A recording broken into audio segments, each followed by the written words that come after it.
नमस्कार और स्वागत है। आज हम कुछ हालिया सुर्खियों पर नजर डालेंगे और समझने की कोशिश करेंगे कि ये सब मिलकर भारत और दुनिया के बारे में क्या बड़ी कहानी बता रही हैं। तो सवाल ये उठता है कि ये जो अलग-अलग खबरें हैं, संरक्षण से लेके खेल तक, ये सब मिलकर हमें असल में दिखाती क्या है? एक बड़ी तस्वीर क्या बनती है? चलिए, इसी सवाल को दिमाग में रखकर आगे बढ़ते हैं और देखते हैं हमारी पहली कहानी। हमारी पहली कहानी है हमारे प्लैनेट को बचाने के बारे में। इसमें हम देखेंगे कि कैसे भारत ग्लोबल पॉलिसी और आर्ट दोनों के जरिए एक बहुत अहम रोल निभा रहा है। देखिए, सबसे मजेदार बात यह है कि कंजर्वेशन यानी संरक्षण का कोई एक ही तरीका नहीं होता।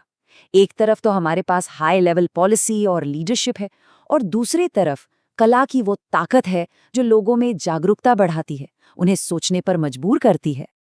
तो चलिए थोड़ा और जानते हैं इसके बारे में।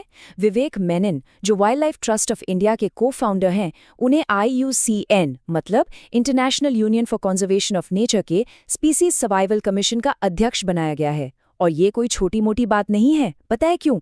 क्योंकि वो पहले एशियाई हैं जिन्हें ये इतना बड़ा पद मिला है। ये साफ साफ दिखाता है कि दुनिया भर में संरक्षण की नीतियों में भारत का कद कितना बढ़ रहा है। अब बात करते हैं कला की। ये तस्वीर देखिए, इसका टाइटल है घोस्ट टाउन विजिटर। इसे प्रतिष्ठित wild life photographer of the year का अवार्ड मिला है। साउथ अफ्रीका के विम वैन डेन हीवर ने ये कमाल का मोमेंट कैप्चर किया है।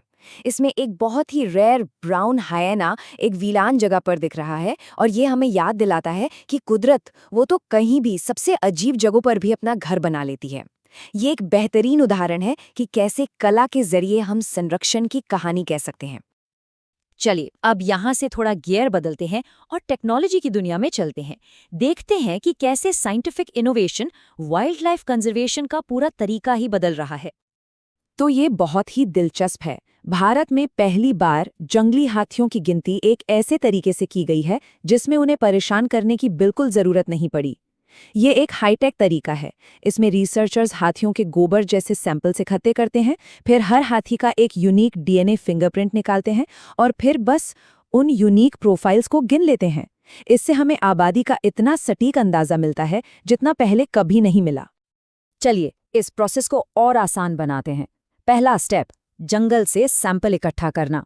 फिर लैब में वैज्ञानिक हर सैंपल से DNA निकालकर हर एक हाथी की पहचान करते हैं, और आखिर में वो बस यूनिक DNA की गिनती कर लेते हैं।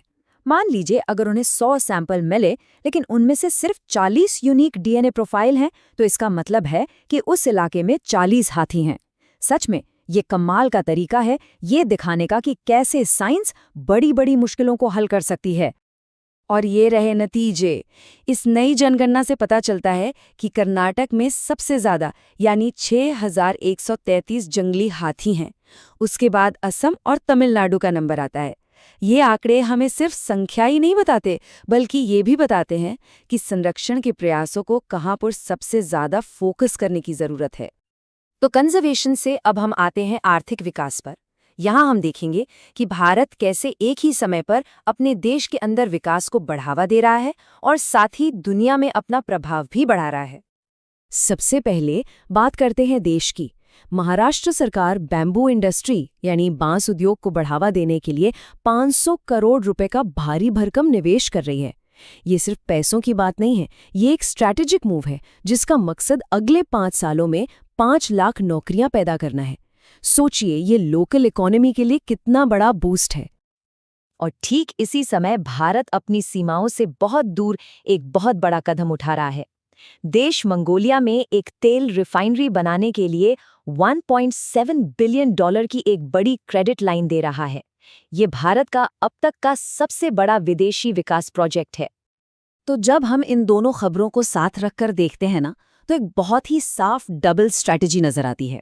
एक तरफ तो देश के अंदर की इकोनॉमी को मजबूत करना, महाराष्ट्र की बैम्बू पॉलिसी जैसे कदमों से जॉब्स बनाना, और दूसरी तरफ इसी आर्थिक ताकत का इस्तेमाल करके मंगोलिया जैसे बड़े प्रोजेक्ट्स के जरिए दुनिया में अपना असर बढ़ाना। मतलब घर की नींव भी मजबूत करनी है और बाहर दुनिया में अपनी पहचान भी बनानी है। ये दोनों चीजें एक दूसरे से जुड़ी हुई हैं। हमारी आखिरी थीम इंसान के जज्बे और राष्ट्रीय गौरव के बारे में है। हम उन उपलब्धियों को देखेंगे जो हम सबको प्रेरित करती हैं और देश को एक साथ लाती हैं। मिलिए आंध्र प्रदेश के पर्वतारोही भरत थम्मिनेनी से। इन्होंने जो किया है वो वाकई अविश्वसनीय है। उन्होंने 8000 मीटर से ऊंची उन सभी 9 चोटियों पर सफलतापूर्वक चढ़ाई कर ली है जिन पर भारतीयों को चढ़ने की इजाजत है। उनकी सबसे ताज़ा जीत दुनिया की 6ठी सबसे ऊंची चोटी चो ओयू पर थी। ये इंसान के हौसले और उसकी लगन का एक जीता जागता सबूत है। और यहीं पर एक बहुत ज़रूरी बात सामने आती है। शिखर पर पहुंचना सिर्फ पहाड़ों पर चढ़ना नहीं होता, ये तो खेल की दुनिया में भी नई ऊंचाइयों को छूने के बारे में है। तो चलिए अब रिंग में चलते हैं। भारत इतिहास रचने जा रहा है क्योंकि नई दिल्ली पहले वर्ल्ड बॉक्सिंग कप के फाइनल की मेजबानी करेगा। ये पहली बार है कि ये इवेंट हो रहा है और इसका फाइनल भारत में होना देश के लिए एक बहुत बड़ी बात है। ये दिखाता है कि एक ग्लोबल स्पोर्ट्स पावर के तौर पर भारत का रुतबा कितना बढ़ रहा है। तो आइए अब इन सारी बातों को जोड़कर देखते हैं। हमने संरक्षण में ग्लोबल लीडरशिप देखी, वाइल्ड लाइफ को ट्रैक करने के लिए साइंटिफिक इनोवेशन देखा, एक ही साथ घरेलू और अंतर्राष्ट्रीय अर्थव्यवस्थाओं को बनाने की एक स्मार्ट स्ट्रैटेजी देखी, और उस इंसानी जज्बे को देखा जो हमें पहाड़ों पर चढ़ने और खेलों में महानता हासिल करने के लिए प्रेरित करता है। और ये सब हमें एक आखिरी सवाल पर लाके छोड़ देता है।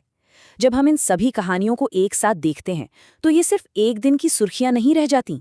ये उन ताकतों की एक झलक है जो हमारे आने वाले कल को आकार दे रही हैं। तो सवाल ये है कि लीडरशिप, इनोवेशन या एम्बिशन, इनमें से कौन सी ताकत हमारे भविष्य को सबसे ज्यादा प्रभावित करेगी? ये सोचने के लिए एक अच्छा सवाल है। देखने के लिए शुक्रिया।